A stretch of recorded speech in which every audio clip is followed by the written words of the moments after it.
بسم الله الرحمن الرحیم. امروز موضوعی را که می‌خواهیم لومبار پانکچر است.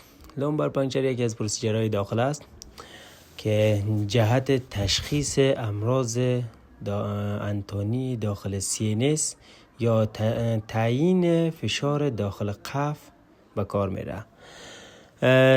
به خاطر انجام از این پروسیجر وسایلی را که ما ضرورت داریم گازپد، ندل و تیوب است.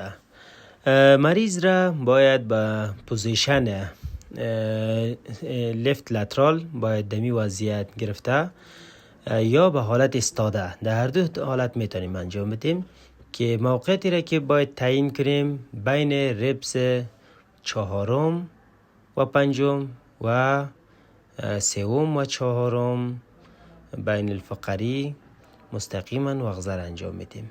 قبل از انجام وغزه باید ساحه کاملا با پایودین باید پاک سازی شود و بعد از او باید منظم ساحه را باید خشک کنیم. ساحه نباید در مساحه‌ای که وغزه میشه نباید کدام انفکشن یا التهاب بوده باشه که مانع از کار ما میشه. ساحه را با لیدوکاین بلاک میسازیم. ندل را میبینیم که مشکل در سوراخش وجود نداره. فاصله بین فقرات 4 و 5 ما وغزه خود انجام دادیم. تقریبا 1 cc از مایع CSF را به خاطر انجام معاینات سمپل اخذ میگردد و سمپل را به معاینات فرستاده می شود.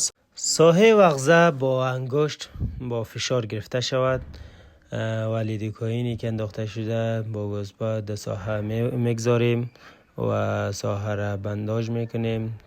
تشکر از توجهتان.